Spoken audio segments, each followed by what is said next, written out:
Hello friends, আপনাদের সবাইকে plants A to Z চ্যানেলে স্বাগত। এই গাছটি রাতেও যেমন অক্সিজেন দেয়, তেমন গাছটির খুব বেশি যত্নের দরকার পড়ে না। অল্প আলো, অল্প জল আর অল্প খাবারেই দিব্যি বেড়ে ওঠে ঘরের কোণে। তাই এটি বেডরুমে রাখার জন্য আদর্শ একটি গাছ। গাছটির নাম স্নেক প্ল্যান্ট। আজ আমি আপনাদের বলবো এই স্নেক প্ল্যান্টের পাতা থেকে ছোট ছোট অনেক চারা গাছ কীভাবে বানাবেন, আর এই চারা বানাতে কেমন পাতা নেবেন, কেমন মাটি নেবেন, সাথে গাছটিকে কোথায় এবং কতদিনের জন্য রাখলে সফলভাবে এই স্নেক প্ল্যান্টের পাতা থেকে আপনারা চারা বানাতে পারবেন। তাহলে চলুন জেনে নেওয়া যাক।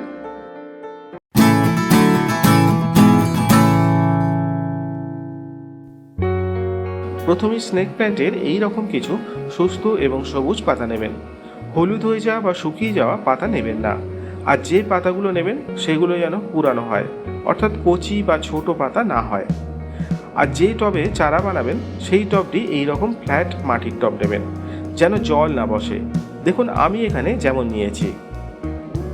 আর এই টবে যে মাটির মিশ্রণটা নেবেন তার জন্য মাটি 20%, ভার্মি কম্পোস্ট 20%, মোটা দানার বালি 50% আর নিম খোল 10% নিয়েছি।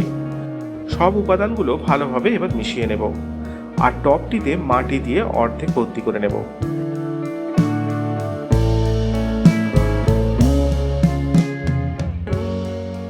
এবার সব পাতাগুলো 3 থেকে 4 ইঞ্চি মাপ করে কেটে নেবেন।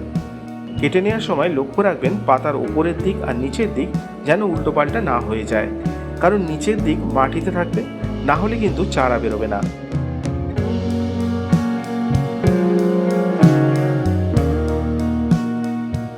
সব পাতাগুলো কেটে নেওয়ার পর একটা একটা করে এইভাবে টবের মাটিতে পুঁতে দেব 1/2 ইঞ্চি করে। একটু কাত করে পুঁতে দিচ্ছি পাতাগুলো, যাতে সহজে চারা বেরিয়ে আসতে পারে মাটি ভেদ করে।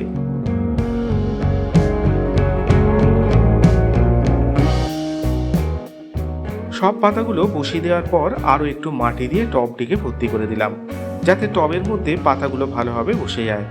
আর সব শেষে জল দিয়ে ভিজিয়ে দিলাম টবের মাটি। এবার এই টবটি কোনো ছাওয়া জায়গাতে রেখে দেবেন, কিন্তু অন্ধকারে নয়। আর খুব স্যাঁতস্যাঁতে জায়গায় রাখবেন না। সাথে লক্ষ্য রাখবেন যেন টবের মাটি পুরো শুকিয়ে না যায়। তার জন্য অবশ্যই মাঝে মাঝে জলে স্প্রে করবেন। এখানে একটা কথা বলে রাখা ভালো, আপনারা যদি এইভাবে চারা তৈরি করেন সেটা বর্ষায় অথবা বসন্তকালে করা সবচেয়ে ভালো এবং সবচেয়ে সহজ। যদি গ্রীষ্মকালে করেন তাহলে অবশ্যই প্লাস্টিক দিয়ে ঢেকে দেবেন টবটিকে এবং ঠান্ডা জায়গায় রাখবেন। আর শীতকালে না করতে যাওয়াই ভালো, কারণ শীতে এই গাছের চারা বেরোতে অনেক সময় নেবে আর সবসময় সফল নাও হতে পারেন। 2 মাস পর দেখুন কিভাবে নতুন চারা গাছ বেরোতে শুরু করেছে, প্রতিটি কাটা পাতার গোড়া থেকেই। চলুন একটা করে পাতা তুলে দেখে নেওয়া যাক। দেখুন কত সুন্দর ছোট ছোট চারা বেরিয়েছে পাতাগুলোর গোড়া থেকে শিকড় সহ।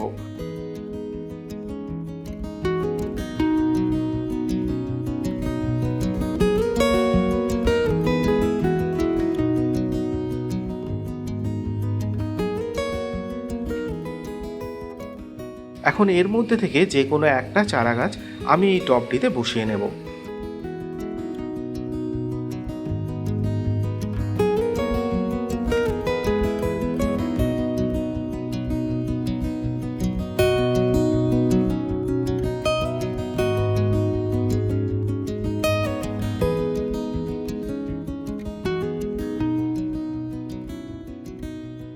এইভাবে বসিয়ে কয়েক মাস রাখলেই দেখবেন ঠিক এই গাছটির মতো এটিও বড় হয়ে উঠবে এবং দেখতেও বেশ সুন্দর লাগবে।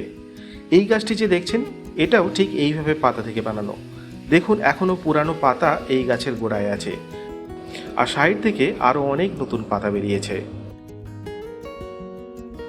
তাই এইভাবে আপনারাও চাইলে বাড়িতে স্নেক প্ল্যান্টের পাতা থেকে নতুন চারা গাছ বানাতে পারেন সফলভাবে। স্নেক প্ল্যান্টের বাস্তু ও ফেংশুই মতে গুরুত্ব কিন্তু অনেক, আর সেটা জানতে আপনারা আমার এই ভিডিওটি দেখতে পারেন। জানতে পারবেন স্নেক প্ল্যান্টের বাস্তু ও ফেংশুই মতে গুরুত্ব কতখানি। তাহলে আজ ভিডিওটি এখানেই শেষ করছি। সকলে ভালো থাকবেন, সুস্থ থাকবেন। আর যদি ভিডিওটি ভালো লেগে থাকে তাহলে please like, comment, share and please subscribe my channel.